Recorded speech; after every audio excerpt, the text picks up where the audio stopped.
আপনি একটা অসভ্য ছেলে, আমার মেয়েকে মেরে ফেলছে। আগে জানতাম না, আগে মনে করতাম সে ভালো, আমার মেয়ে প্রকাশ করে না তার সংসার টেকানোর জন্য। মাত্র 4 বছরের ছোট্ট সন্তানকে রেখে চিরবিদায় নিলেন অভিনেতা জাহের আলভীর স্ত্রী আফরা ইবনাত ইকরা। শনিবার দুপুরে পরিবারের পক্ষ থেকে জানানো হয় ইকরা আরও সেমেও করেছেন। আপত্তি প্রকাশ্যে আসতেই শোকের ছায়া নেমে আসে শোবিজ অঙ্গনে। কিন্তু ভিউয়ার্স, মৃত্যুর ঠিক 2 মিনিট আগেই কি বলেছিলেন ইকরা? পরিবারের ঘনিষ্ঠ একটি সূত্র জানায়, ঘটনার আগে তিনি নাকি খুব অস্বাভাবিক আচরণ করেছিলেন। শেষ মুহূর্তে নিজের সন্তানের কথা বলেই নাকি কান্নায় ভেঙে পড়েন তিনি।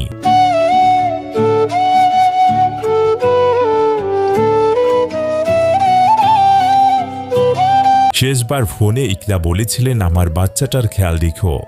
এই একটি বাক্য এখন নাড়িয়ে দিচ্ছে হাজারো হৃদয়। এটা করিস না ভাই, আর একটা ছেলে আছে, বাচ্চা, এই ছেলেটার দিকে তাকা, তো তুই কাছে করিস না। মিরপুরের একটি বাসা থেকে তাকে উদ্ধার করে দ্রুত হাসপাতালে নেওয়া হলে চিকিৎসক তাকে মৃত ঘোষণা করেন। পুরো ঘটনাটি এখন তদন্তাধীন। 4 বছরের শিশুটি এখনো বুঝতে পারেনি তার মা আর কখনো ফিরবে না। তুমি তো একটা প্রতিযোগিতায় সেকেন্ড হয়েছো, তাই না? Are you happy or not? না, ওয়াই? ফার্স্ট হতে চাইছিলাম বাবা। যারা ফার্স্ট হয় না জীবনে, তারা জীবনে ঠকে যায়। আমি বলেছিলাম আর যারা সেকেন্ড হয়, তারাই জিতে যায়। এটাকে তুমি জানো?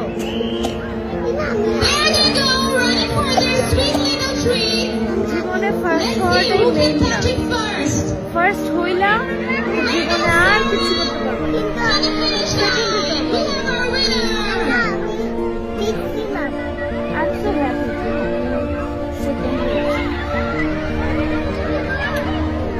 জীবনে ফার্স্ট হয়ে কোনো লাভ নেই, কোনো লাভ নেই। সোশ্যাল মিডিয়ায় ভক্তরা শোক জানাচ্ছেন, সহকর্মীরা দিচ্ছেন সমবেদনা। তবে প্রশ্ন রয়ে গিয়েছে, কেন এমন সিদ্ধান্ত? কোন চাপ বা কোন কষ্ট তাকে এই চরম পথে ঠেলে দিল? ইকরা অনেক স্ট্রং একটা মানুষ। আমি ওকে চিনি আজকে অনেক বছর। ও আমার বেস্ট, আমরা বেস্ট ফ্রেন্ড। ও কখনো এগুলা করার কথা না। ও এরকমই না। ও বরং অনেক ডিপ্রেশনে থাকা মানুষকে ও নিজে কাউন্সিল করে করে করে করে নর্মাল লাইফে আনছে। এরকম অনেক আছে। সুইসাইড ও কোনোদিন করার কথা না। আছে নাই, এগুলো নিয়ে আজকে মোটামুটি 2-3 বছর যাবত এগুলো নিয়ে কথাবার্তা। তো ইকরা আগে থেকেই সন্দেহ করতো, বাট আলভি এটা প্রতিনিয়তই বলতো যে না, আমরা just colleague. But recently Alvi এটা স্বীকার করছে ইকরার কাছে যে আমি তোমার প্রতি আমার ফিলিংস নাই, আমার সাথে তিথি রিলেশন আছে, অ্যান্ড আমি তোমার সাথে আছি শুধুমাত্র রিজিকের জন্য। ওদের বাচ্চার নাম রিজিক। তিথির সাথে সবই ইকরা শুনছে। অ্যান্ড ইকরা এগুলো নিয়ে কথাবার্তা, ইকরা এগুলো আমাদেরকে ফোন দিচ্ছে। আমাদের একটা গ্রুপ আছে যেখানে আমরা প্রতিনিয়ত কথা বলি, কানেক্টেড থাকি। ইকরা কান্নাকাটি করছে, আমরা ওরা বুঝাইছি। ইকরা রিসেন্টলি হচ্ছে আলভি শুটিং এ নেপালে গেছে, তিথিও গেছে, তিথিকে নিয়ে গেছে। আমরা স্পেসিফিক জানি না আজকে সকালে কি হয়েছে। গতকালকে আগের দিন ইকরা ফোন দিয়ে বলতেছে যে আমি ভিডিও কল করছিলাম, রিজিকের শরীরটা খারাপ, রিজিক ওর পাপার সাথে কথা বলতে চায়, ও ফোনটা পিক করতেছে না। তখন হচ্ছে ইকরা অনেক কান্নাকাটি করতেছিল যে ওই মেয়ের সাথে আসছে। আমি জানি ও কোন রুমে আছে, ডিলাক্স রুম সবই। ওই দিন আবার ওই মেয়ের বার্থডে ছিল, ওই মেয়ের বার্থডে সেলিব্রেট করার জন্য আলভিওকে নেপালে নিয়ে গেছে। এন্ড ইকরা এগুলো সব জানে। ইকরা তখন ওকে ভিডিও কল দিছে, আলভিওকে স্ট্রেট বলছে যে তুমি আমাকে এখন ইচ্ছা করে, মানে রিজিক অসুস্থ এটা বলে তুমি আমাকে মিথ্যা কথা বলছো, এখন আমাকে তুমি ডিস্টার্ব করতে চাচ্ছ। এগুলো নিয়ে ইকরাকে ও উল্টা ইয়ে করছে। ইভেন ওই মেয়ে আলভির ওয়াইফের সাথে, হাজবেন্ড ওয়াইফের মধ্যে এগুলো নিয়ে ওই মেয়ে হচ্ছে পজিটিভ হয়ে ঝামেলা করে, তুমি তোমার বউয়ের সাথে কেন থাকো, এগুলো নিয়ে ওই মেয়ে আলভির সাথে ঝগড়া করে। আলভি আবার ওইটার স্ক্রিনশটও আছে, ইকরার ফোনে সবকিছু স্ক্রিনশট আছে। ও আমাদেরকে গ্রুপে অনেক সময় স্ক্রিনশট পাঠিয়েছে, দেখ ওরা এই করতেছে সব। এখন আপনাদেরকে দেখাবো যে ইকরার বাবা তিনি লাইভে এসে আলভির ব্যাপারে তিনি কোন কথাগুলো বললেন, যে আলভির যে চক্রগুলো চলতো এবং তার মা কি ব্যবহার করতো। চলুন সেই ভিডিওটি দেখে নিই তাহলে। আলভি ফোন দিয়ে ওর অ্যাসিস্ট্যান্টকে বলছে যে তাড়াতাড়ি ওই রুমে যেয়ে দেখতে। তার মানে হি নোজ, এমন না যে সে কিছু জানে না। সে যে একটু আগে স্ট্যাটাস দিল যে আমি জানি না কি হয়েছে, তো এই স্টেটমেন্টটা পুলিশকেও দিয়েছে ওর অ্যাসিস্ট্যান্ট অর্ক, যে স্যার আমাকে জানাইছে, স্যার জানে দেখে জানাইছে। সবার আগে আমি আসছি বেসিক্যালি, বাকি সবাই আসার আগে ওর অ্যাসিস্ট্যান্টটা ছিল আর ওর কাজিন ছিল একজন। ইকরার কথা বলতেছি। তো আমি সবার আগে এসে দেখছি লাশটা, এরপর পুলিশেও এসে আমার কাছ থেকে নিল স্টেটমেন্ট। আমি তখন জিজ্ঞেস করলাম অ্যাসিস্ট্যান্টকে যে কখন হলো কি হলো, কারণ আমাদের সাথে 10টার দিকেও সকাল 10টায় চ্যাট হয়েছে মেসেঞ্জারে। নেপালে যাইতে চাইছিল, আর ওর হাতে প্রোগ্রামও আছে, ওর একটা প্রোগ্রামও ছিল আজকে ইফতার পার্টি, তো আমারও যাওয়ার কথা ছিল এখানে। তো যখন হচ্ছে কি ওর কাজিন প্রথমে আমাকে ফোন দিচ্ছে, দিয়ে বলতেছে কান্নাকাটি করে যে আপু তুমি কিছু জানো? তো আমার কথা হচ্ছে আমি তো যা দেখছি সকালবেলা ও ঠিকঠাক, হঠাৎ কি হবে?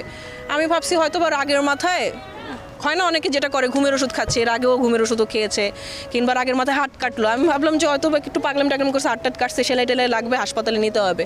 তো আমি অত সিরিয়াসলি নেই নাই। তো আমার কাছে ওর হচ্ছে গিয়ে দেবরের নাম্বার নাই, বাসার কারো নাম্বার ছিল না। তো আমি ওকে বললাম যে তুই একটু কন্ট্যাক্ট কর, কারণ আমিও হাসপাতালে তখন পেশেন্টদের নিয়ে একটু বিজি ছিলাম। পরে আমি তো দেবরকে ফোন করলাম।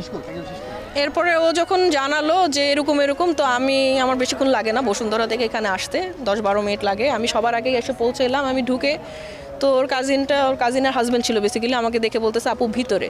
তো আমি ভাবছি হয়তো এমার্জেন্সিতে শুয়ে আছে। আমি তখনও না, আমি আসলে প্রসেস করতে, কারণ ও খুব ও কিন্তু ডিফারেন্ট, ও খুব স্ট্রং।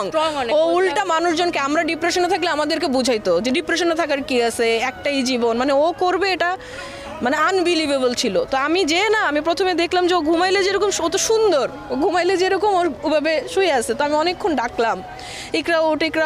আমি ওর পালস দেখলাম পালস নাই। তখন আই রিয়ালাইজ যে শি ইজ নো মোর। যাই হোক, তো এটা পরে আমি অ্যাসিস্ট্যান্টকে যখন জিজ্ঞেস করলাম, অ্যাসিস্ট্যান্ট, আমি মাঝখানে কিছু জানি না কি হয়েছে, অ্যাসিস্ট্যান্ট বললো যে ওকে আমি জিজ্ঞেস করছি যে তোমাকে কে জানাইছে, বলে আমি ঢুকতে অলরেডি ঝুলে গেছে। আমি তোমাকে কে জানাইছে? তুমি তো এমনি জানো নাই, নিশ্চয়ই ওকে কেউ জানাইছে, নাহলে ও পাশের রুম থেকে কিভাবে জানবে যে ও ঝুলে গেছে? তো বলতেছে আমাকে স্যার ফোন দিয়ে জানাইছে, আলভির কথা বলতেছে। যে আমি বলছি কি জানাইছে? বলে স্যার ফোন দিয়ে আমাকে বলছে যে তোমার ম্যাডাম হচ্ছে পাগলামি করতেছে, তুমি তাড়াতাড়ি ওই রুমে যাও। তো আমরা যে হচ্ছে কি ওই রুমের দরজা লক ছিল, ডাম্বেল না কি দিয়ে দরজা ভেঙে, ততক্ষণে নাকি ফ্যানা টানা বের হয়ে গেছে। ওরা নিয়ে প্রথমে সাথে নিয়ে নাকি ওই মিরপুরে ইসলামীয় হসপিটালে নিয়ে গেল। এই নিউজগুলো কিন্তু আমরা জানতাম না। এই যে মাঝখানে 2 ঘন্টা যে এত কিছু হয়েছে, যে ওইখানে ও এটা হয়েছে, ও হচ্ছে গিয়ে স্ট্যাঙ্গিং করলো, ওকে নিয়ে মিরপুর ইসলামী হসপিটালে নিল, ওইখান থেকে ওরা রেফার করে দিয়েছে, যেহেতু পুলিশ কেস ওরা তো সরকারিতে রেফার করে। এই জিনিসটা আমি যখন জিজ্ঞেস করলাম যে তুমি কীভাবে জানলা, এখানে এত দূরে কেন আনলা, তখনও আস্তে আস্তে বললো। এর আগ পর্যন্ত এই টোটাল সিনারিওটা কেউ জানে না। পরে আমি বুঝলাম যে ও আসলে বেসিক্যালি ওর হাজব্যান্ডের সাথে কথা বলতেছিল, ফোনে কথা বলা অবস্থায় নিশ্চয়ই এরকম কিছু করতেছিল। এই জন্যই আলভি ফোন দিয়ে ওর অ্যাসিস্ট্যান্টকে বলছে যে তাড়াতাড়ি ওই রুমে যেয়ে দেখতে। তার হি নোজ, এমন না যে সে কিছু জানে না। সে যে একটু আগে স্ট্যাটাস দিল যে আমি জানি না কি হয়েছে।